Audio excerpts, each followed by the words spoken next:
प्रिय दर्शकों, एक बार देवर्षि नारद नारायण नारायण का जाप करते हुए कैलाश में आते हैं और भगवान शिव को प्रणाम करते हुए कहते हैं, हे देवों के देव महादेव, आपको मेरा सादर प्रणाम।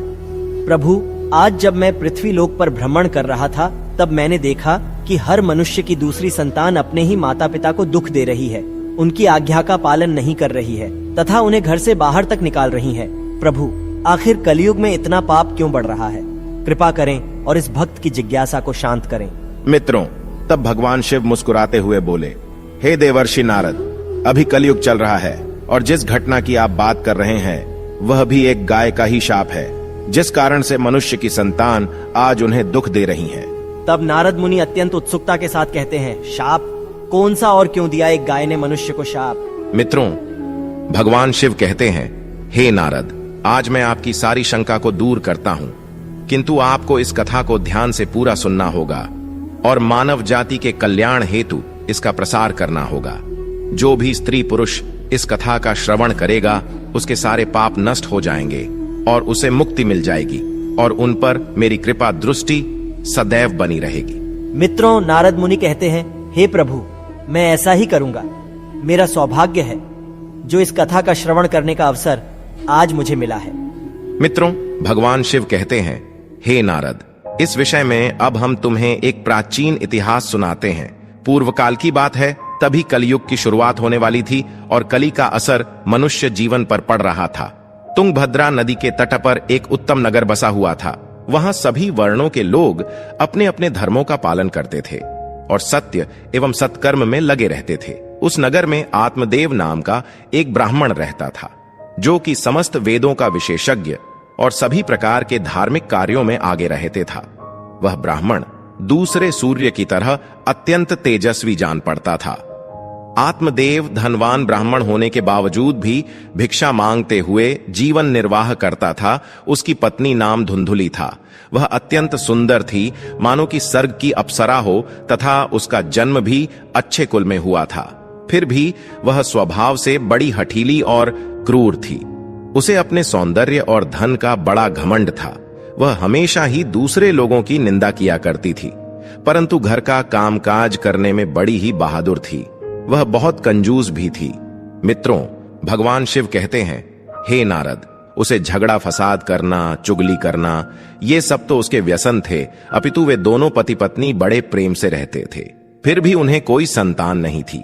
इसी कारण से धन, जायदाद तथा घर आदि कोई भी वस्तु उन्हें सुखद नहीं जान पड़ती थी। कुछ समय के पश्चात उन्होंने संतान प्राप्ति के लिए एक धर्म यज्ञ किया। वे गरीबों को सदा गौ भूमि, सुवर्ण और वस्त्र आदि दान करने लगे। उन्होंने अपने धन का आधा भाग धर्म के मार्ग में खर्च कर दिया था। फिर भी उन्हें ना कोई पुत्र हुआ न पुत्री। इस कारण से ब्राह्मण को बड़ी चिंता हुई और वह अत्यंत दुखी होकर एक दिन घर छोड़कर वन में चला गया। चलते चलते वहां दोपहर के समय उसे प्यास लगी, इसलिए वह एक नदी के किनारे गया और वहां जल पीकर बैठ गया।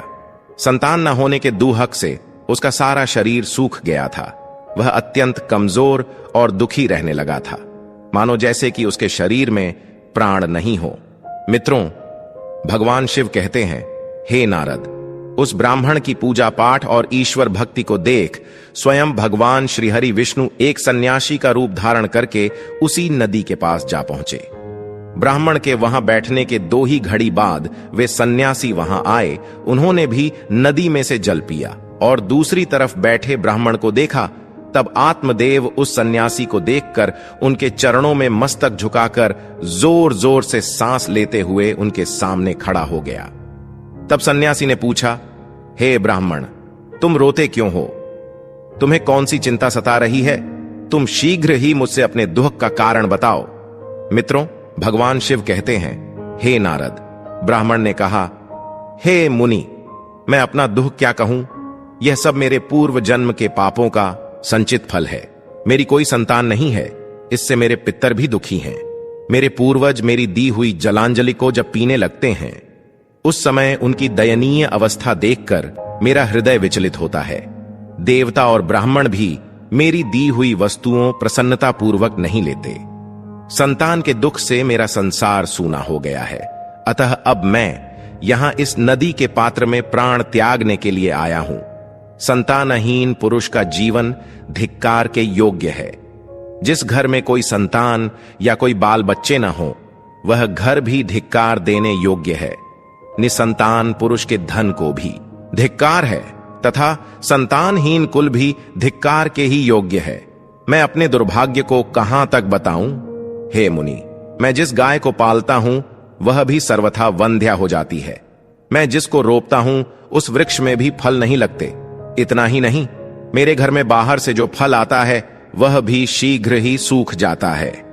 जब मैं ऐसा अभागा और संतानहीन हूं तो इस जीवन को रखने से क्या लाभ है? मित्रों, भगवान शिव कहते हैं, हे नारद, ये कहकर वह ब्राह्मण दुख से व्यथित हो उठा और उन सन्यासी बाबा के पास फूट फूट कर रोने लगा। सन्यासी के हृदय में बड़ी करुणा भर आई। उन्होंने ब्राह्मण के ललाट में लिखे हुए विधाता के अक्षरों को पढ़ा और सब कुछ जानकर विस्तार पूर्वक कहना आरंभ किया। तब सन्यासी ने कहा, हे ब्राह्मण, सुनो, मैंने इस समय तुम्हारा प्रारब्ध देखा है। उससे जान पड़ता है कि 7 जन्मों तक तुम्हारी कोई संतान किसी भी प्रकार से नहीं हो सकती। अब तुम संतान का मोह छोड़ दो, क्योंकि यह महान अज्ञान है। देखो, कर्म की गति बड़ी प्रबल है। अब तुम विवेक का आश्रय लेकर संसार की वासना त्याग दो। हे वत्स, पूर्व काल में संतान के ही कारण राजा सगर और अंग को दुख भोगना पड़ा था। इसलिए अब तुम कुटुंब की आशा छोड़ दो। इसी में तुम्हारी भलाई है। त्याग में ही सब प्रकार का सुख है। तब ब्राह्मण कहता है, हे बाबा, विवेक से क्या होगा? मुझे तो जैसे बने वैसे पुत्र ही दीजिए, नहीं तो मैं शोक से मूर्छित होकर आपके आगे ही प्राण त्याग दूंगा। पुत्र आदि के सुख से हीन यह सन्यास तो सर्वथा नीरस ही है। संसार में पुत्र पौत्रों से भरा हुआ गृहस्थाश्रम ही सरस है। मित्रों, भगवान शिव कहते हैं, हे नारद, ब्राह्मण का यह आग्रह देख श्रीहरि रूपी सन्यासी ने कहा, देखो, विधाता के लेख को मिटाने का हठ करने से राजा चित्रकेतु को भी कष्ट भोगना पड़ा था। अतः भाग्य ने जिसके पुरुषार्थ को कुचल दिया हो, ऐसे पुरुष के समान तुम्हें पुत्र से सुख नहीं मिलेगा। फिर भी तुम हठ करते जा रहे हो। तुम्हें केवल अपना स्वार्थ ही सूझ रहा है। अतः मैं तुमसे क्या कहूं? मित्रों, भगवान शिव कहते हैं, हे नारद, अंत में ब्राह्मण का बहुत आग्रह देख सन्यासी ने उसे एक फल दिया और कहा, इसे तुम अपनी पत्नी को खिला देना। इस फल के बीज के कारण उसे एक पुत्र होगा।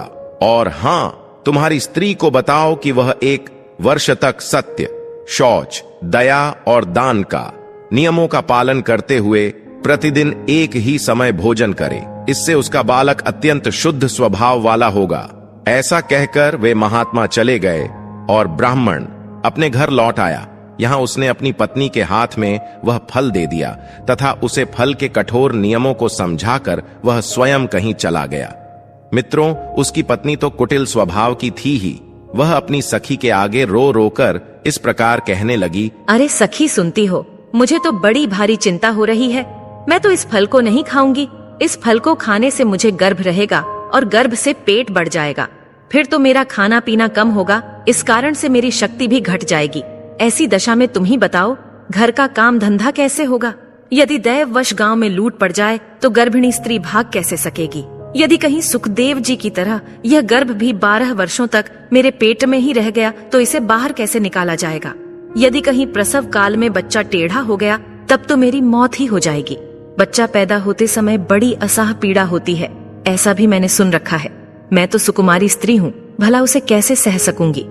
गर्भवती अवस्था में जब मेरा शरीर भारी हो जाएगा और चलने फिरने में आलस्य लगेगा, उस समय मेरी नन्नद रानी आकर घर का सारा माल धन उड़ा ले जाएंगी।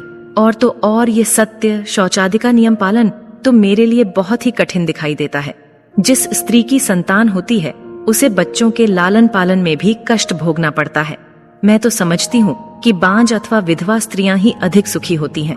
मित्रों, भगवान शिव कहते हैं, हे नारद, इस प्रकार को तर्क लगाते हुए उस ब्राह्मणी ने फल को नहीं खाया। जब पति ने पूछा कि तुमने फल खाया, तो उसने कह दिया, हां, खा लिया। फिर एक दिन उसकी बहन शांता अपने आप ही उसके घर मिलने आई। तब धुंधुली ने उसके आगे अपना सारा वृत्तांत सुनाकर कहा, बहन, मुझे इस बात की बड़ी चिंता है कि संतान ना होने पर मैं पति को क्या उत्तर दूंगी। इस दुख के कारण मैं दिन ब दिन दुबली हुई जा रही हूँ। बताओ मैं क्या करूँ? तब उसकी बहन ने कहा, दीदी आप चिंता मत करो, मेरे पेट में भी बच्चा है। प्रसव होने पर वह बालक मैं तुमको दे दूंगी। तब तक तुम गर्भवती स्त्री की भांति घर में छिपकर मौज से रहो। तुम मेरे पति को धन दे देना, इससे वे अपना बालक तुम्हें दे देंगे तथा लोगों में इस बात का प्रचार कर देंगे कि मेरा बच्चा 6 महीने का होकर गर्भपात होने से मर गया। मैं प्रतिदिन तुम्हारे घर में आकर बच्चे का पालन पोषण करती रहूंगी। तुम इस समय फल की परीक्षा लेने के लिए इसे तुम्हारी नंदा गाय को खिला दो। मित्रों, भगवान शिव कहते हैं, हे नारद, तब उसने कुटिल स्वभाव के कारण वह सब कुछ वैसे ही किया। तदनंतर समय आने पर उसकी बहन को एक पुत्र हुआ। बच्चे के पिता ने बालक को लाकर एकांत में धुंधुली को दे दिया और उसने अपने स्वामी को सूचना दे दी कि हमें पुत्र रत्न की प्राप्ति हुई है और कोई कष्ट नहीं हुआ। आत्मदेव के यहां पुत्र होने से नगर में बड़ी प्रसन्नता हुई। ब्राह्मण ने बालक का जात कर्म संस्कार करके ब्राह्मणों को दान दिया। उसके घर में नाना प्रकार के मांगलिक उत्सव होने लगे। तब धुंधुली ने पति से कहा, मेरे स्तनों में दूध नहीं है, फिर गाय भैंस आदि अन्य जीवों के दूध से मैं बालक का पोषण कैसे करूंगी? ऐजी सुनते हो, मेरी बहन को भी बच्चा हुआ था, किंतु वह मर गया है। अतः अब उसी को बुलाकर घर में रखिए, वही आपके बालक का पालन पोषण करेगी। उसके पति ने पुत्र की जीवन रक्षा के लिए वह सब कुछ किया। फिर उन्होंने उसका नाम धुंधुकारी रखा। मित्रों, 3 माह बीतने के बाद श्रीहरि के फल के आशीर्वाद से ब्राह्मण की गाय नंदा ने भी एक मनुष्य के बालक को जन्म दिया, जो सर्वांग सुंदर, दिव्य, निर्मल तथा सुवर्ण की सी कांति वाला था। उसे देखकर आत्मदेव को बड़ी प्रसन्नता हुई और उसने स्वयं ही बालक के सब संस्कार किए। यह आश्चर्य का समाचार सुनकर सब लोग उसे देखने के लिए आए और आपस में कहने लगे, देखो भाई, इस समय आत्मदेव का कैसा भाग्य उदय हुआ है। कितने आश्चर्य की बात है कि गाय के पेट से भी देवता के समान रूप वाला बालक उत्पन्न हुआ, किंतु दैव योग से किसी को भी इस गुप्त रहस्य का पता न लगा। उस बालक के कान गौ के समान थे। यह देखकर आत्मदेव ने उसका नाम गोकर्ण रख दिया। मित्रों, भगवान शिव कहते हैं, हे नारद, एक दिन की बात है जब आत्मदेव कहीं बाहर गए थे और धुंधुली की बहन भी बीमार पड़ गई थी, इसलिए उसे ही दोनों बालकों को संभालना पड़ रहा था। तभी उसने नंदा गाय का दूध निकालकर केवल अपने पुत्र धुंधुकारी को ही पिलाना और गौकर्ण को नहीं दिया, तथा वह हमेशा उससे द्वेष करती थी, उसे बहुत मारती पीटती थी और हमेशा अपशब्द कहती है। फिर उसी दिन धुंधुली के मन में विचार आया कि आज घर पर कोई नहीं है, यही सही मौका है इसे ठिकाने लगाने का, क्योंकि भविष्य में गौकर्ण भी उनकी जायदाद का वारिस बनने वाला था, जबकि उसका ही पुत्र इस सारे धन का अकेला वारिस होगा। इसलिए उसके कुटिल स्वभाव में यह विचार आया कि क्यों न मैं इसे आज जहर देकर मरवा दूं, और उसने ऐसा ही किया। तब वे दोनों ही बालक मात्र 1 वर्ष आयु के ही थे। धुंधुली ने गौकर्ण को उसी की मां नंदा के दूध में जहर मिलाकर उसे पीला दिया, किंतु वह तो स्वयं श्रीहरि का आशीर्वाद था, इसलिए वह विष के कारण तड़पते हुए अपनी मां के पास के रेंगते हुए जा पहुंचा। मित्रों, भगवान शिव कहते हैं, हे नारद, नंदा अपने पुत्र की ऐसी हालत देखकर वह अत्यंत दुखी हो गई और उसने भगवान शिव का स्मरण करते हुए अपने बच्चे का विष हरने का करुण विलाप किया। तभी भगवान शिव के तेज के कारण वह बालक तुरंत ही ठीक हो गया और अपने मां का दूध पीने लगा। मित्रों, भगवान शिव कहते हैं, हे नारद, नंदा अत्यधिक क्रोध में आकर उसने धुंधुली के अपराधों को देखते हुए उसे श्राप दिया और कहा, हे ईश्वर, अगर मैं सत्यवादी हूँ तो इस संसार को साक्षी मानते हुए समस्त स्त्री जाति को यह श्राप देती हूँ कि अगर कोई भी स्त्री अपने या पराये पुत्रों में भेदभाव रखेगी या दूसरों के बच्चों को पीड़ा देगी, तो उनके भी पुत्र उन्हें जीवन भर पीड़ा देंगे, उन्हें कष्ट देंगे। जब उन्हें सहारे की अत्यधिक जरूरत हो तभी वे उनका साथ छोड़ दें। ये मेरा श्राप है। मित्रों, भगवान शिव कहते हैं, हे नारद, कुछ काल व्यतीत होने पर वे दोनों ही बालक जवान हो गए। उनमें गोकर्ण तो पंडित और ज्ञानी हुआ, किंतु धुंधुकारी महादुष्ट निकला। वह तुच्छ अन्न का सेवन करता, क्रोध में भरा रहता और बुरी बुरी वस्तुओं का संग्रह किया करता था। भोजन तो वह सबके हाथ का कर लेता था, चोरी करता, सब लोगों से द्वेष बढ़ाता दूसरों के घरों में आग लगा देता और खेलने के बहाने छोटे बच्चों को पकड़कर कुएं में डाल देता था। जीवों की हिंसा करने का उसका स्वभाव हो गया था। वह हमेशा हथियार लिए रहता और दीन दुखियों तथा अंधों को कष्ट पहुंचाया करता था।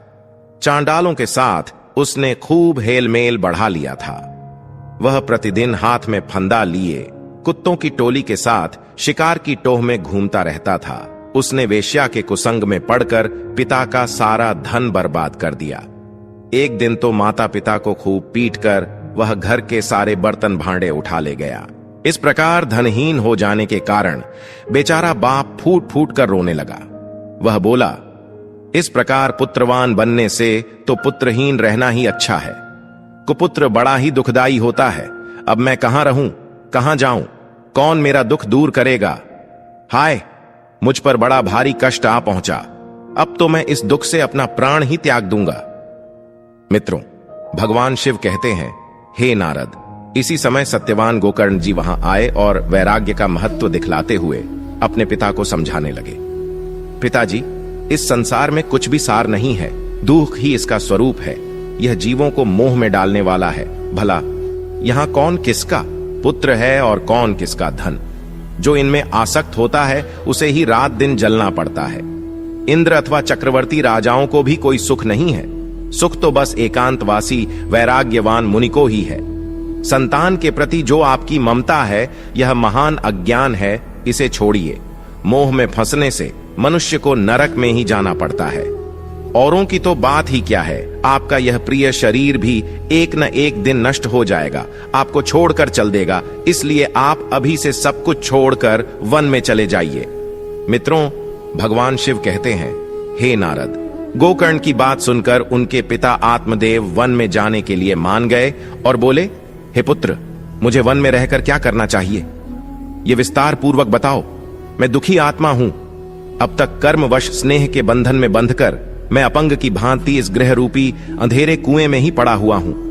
हे पुत्र, तुम निश्चय ही मेरा उद्धार करोगे।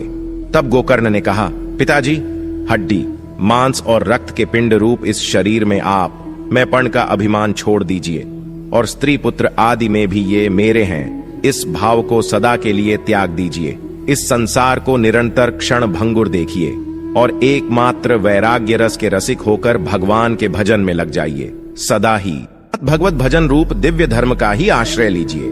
स्काम भाव से किए जाने वाले लौकिक धर्मों को छोड़िए। साधु पुरुषों की सेवा कीजिए, भोगों की इच्छाओं को त्याग दीजिए तथा दूसरों के गुण दोषों का विचार करना छोड़कर निरंतर भगवत सेवा एवं भगवत कथा के रस का पान कीजिए। मित्रों, भगवान शिव कहते हैं, हे नारद। इस प्रकार पुत्र के कहने से आत्मदेव 60 वर्ष की अवस्था बीत जाने पर घर छोड़कर स्थिर चित्त से वन को चले गए और वहां प्रतिदिन भगवान श्री हरि की परिचर्या करते हुए नियम पूर्वक दशम स्कंद का पाठ करने से उन्होंने भगवान श्री कृष्ण चंद्र को प्राप्त कर लिया। मित्रों, भगवान शिव कहते हैं, हे देवर्षि नारद, अब मैंने आपके सारे प्रश्नों के उत्तर दिए हैं। तब नारद मुनि कहते हैं, हे प्रभु, अब मैं जानना चाहता हूं, आगे गोकर्ण जी अपने भाई का और माता का कैसे उद्धार करते हैं? क्या वे उन दोनों को भी अपने ही पिता की तरह धर्म और सत्कर्म के मार्ग पर ला सकेंगे? और गोकर्ण जी ने किस तरह से श्रीमद् भगवत कथा का प्रसार और प्रचार मानव कल्याण हेतु किया था? कृपा करें और आप मुझसे कहिए। तब भगवान शिव कहते हैं, हे मुनि, इस विषय में मैं आपको आगे की कहानी अगले भाग में सुनाता हूं। तो मित्रों, दूसरे भाग के लिए हमारे साथ बने रहिए।